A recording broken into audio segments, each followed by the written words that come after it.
नमस्कार, मैं रोमी चौहान और आप देख रहे हैं इंडियन नाउ लाइव टीवी। आइए देखते हैं इस वक्त की बड़ी खबर। उत्तर प्रदेश के जनपद बांदा में किया गया एक विशाल धरना प्रदर्शन।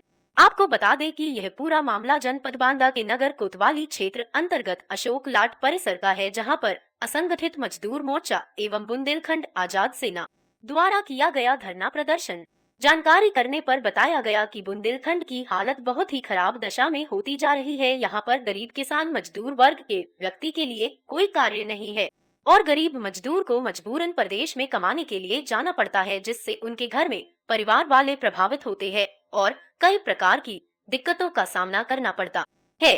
इस मौके पर असंगठित मजदूर मोर्चा एवं बुंदेलखंड आजाद सेना के पदाधिकारियों द्वारा सरकार से किसानों और मजदूरों के हितों को देखते हुए कई प्रकार की मांगे की गई हैं, जिनके अंतर्गत बुंदेलखंड को अलग राज्य का दर्जा प्राप्त हो, किसानों के कर्ज माफ किए जाए, सरकारी संस्थाओं का निजीकरण बंद किए जाए आदि अन्य मांगों को लेकर प्रदर्शन किया गया। बांदा से प्रभंजन कुमार गुप्ता की रिपोर्ट। अगर कोई फरियादी शासन प्रशासन की ड्यूटी में जाता है तो उसको डांट कर भगा दिया जाता है।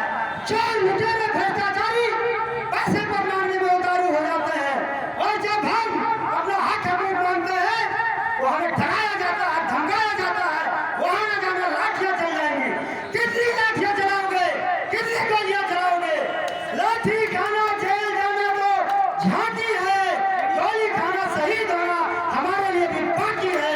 जय जवान, जीना है तो मरना सीखो, जीना है तो मरना सीखो, सीखो। इसी कड़ी में मैं अब आगे बढ़ाते हुए अपनी बहन वर्षा भारती जी से चाहूंगा कि वो कम समय में अपनी ज्यादा से ज्यादा बात में अपनी बात रखें। आदरणीय बहन नहीं, वो क्या अपनी जेब से दे रही है? हमारा ही पैसा, हमारा ही टैक्स सरकार तय करेगी। एक तरफ अरबों खरबों गाड़ियों में, बंगलों में रहने वाले, बड़ी बड़ी गाड़ियों में चलने वाले हैं, चुनाव में खरबों रुपया खर्च कर रहे हैं। वही पैसा क्यों नहीं पहले से खर्च करें आम जनता के लिए, किसानों के लिए? क्यों किसान त्रस्त है?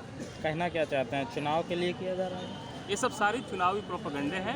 मजदूरों के लिए, किसानों के लिए कोई नहीं है। सब बाहरी की बाहरी सरकार है। हमें खुद अपनी लड़ाई लड़नी पड़ेगी, अधिकार हमें छीनना पड़ेगा। मैं यहाँ तक कहूँगा, समान शिक्षा अनिवार्य होनी चाहिए, चाहे बड़ा हो चाहे छोटा हो। शिक्षा की अनिवार्यता एक समान होना चाहिए, चाहे मंत्री का बेटा हो, संतरी का बेटा हो, एमएलए का बेटा हो या ग्राम प्रधान का बेटा हो, एक मजदूर का बेटा हो, एक ही क्लास में पढ़े। तब जाके अगर शिक्षा हमारी समान हो गई, अगर हम पढ़ लेंगे तो हम अपना अधिकार कैसे छीनना चाहते हैं मुझे पता है। हमें फ्री की ज़रूरत नहीं है। बड़ी समस्या है बेरोजगारी, भुखमरी, बेकारी और यहाँ के मजदूरों का जो पलायन होता है। हम उत्तर प्रदेश और हिंदुस्तान की सरकार को जगाने का काम कर रहे हैं, क्योंकि बुंदेलखंड की सभी सीटें, चाहे वो लोकसभा की हों चाहे विधानसभा की हों, जो वर्तमान उत्तर प्रदेश और हिंदुस्तान में निकम्मी सरकार चल रही है। उन्होंने कहा था, महोबा में कहा था, प्रधानमंत्री जी की जनसभा में माननीय उमा भारती पूर्व केंद्रीय मंत्री ने कहा था कि हम बुंदेलखंड को राज्य बनाएंगे और 3 साल के अंदर बनाएंगे। इन निकम्मी सरकारों ने ध्यान नहीं दिया। यहाँ का मजदूर पलायन कर जाता है। हम चाहते हैं, जैसे हमारा कठार पंप कैनाल है, जो एक विकराल समस्या बनी हुई है, जिसके लिए हम लगातार 10 वर्षों से संघर्ष कर रहे हैं। लखनपुर पंप कैनाल प्रस्तावित है। कमासिन को नगर पंचायत और तहसील का, जो ब्रिटिश हुकूमत में 1933 तक तहसील थी, उसको तहसील बनाया जाए। इन सारे बुंदेलखंड की सारी समस्याओं को लेकर के, बरगढ़ की ग्लास फैक्ट्री है, आपका बांदा कताई मिल है, जिसमें हजारों लोग काम करते थे।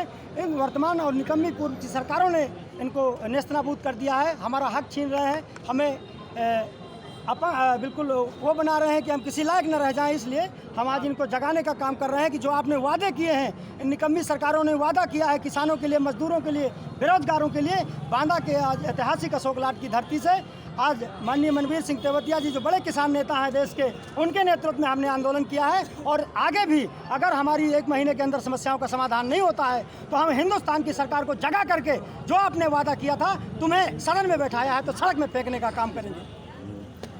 नगर पंचायत के अंतर्गत लगभग 150 गायें थी, जिन्हें ले जाकर के जंगल में छोड़ा गया था, जिसमें 20-25 गायें जिंदा दफना दी गई थी। तो बताइए जी, किस तरह से देखते हैं? शर्म आनी चाहिए इन लोगों को। जो गाय को हम माता मानते हैं, जिस गाय के लिए पूरा भूचाल पैदा कर रखा है, पूरे देश में नफरत की आंधी बहा रखी है, उसी के राज में गायों को जिंदा दफना रहे हैं। तो ये समझ ले, अब देश को समझ जाना चाहिए कि इनकी करनी और कथनी में कितना अंतर है। इन्हें सिर्फ कुर्सी के लिए गाय चाहिए, गाय सेवा के लिए, गाय की सेवा करेंगे हमारे क्या नाम उनका, राजेश राष्ट्रवादी। गाय की सेवा राजेश राष्ट्रवादी करेंगे और कुर्सी का आनंद योगी जी लेंगे।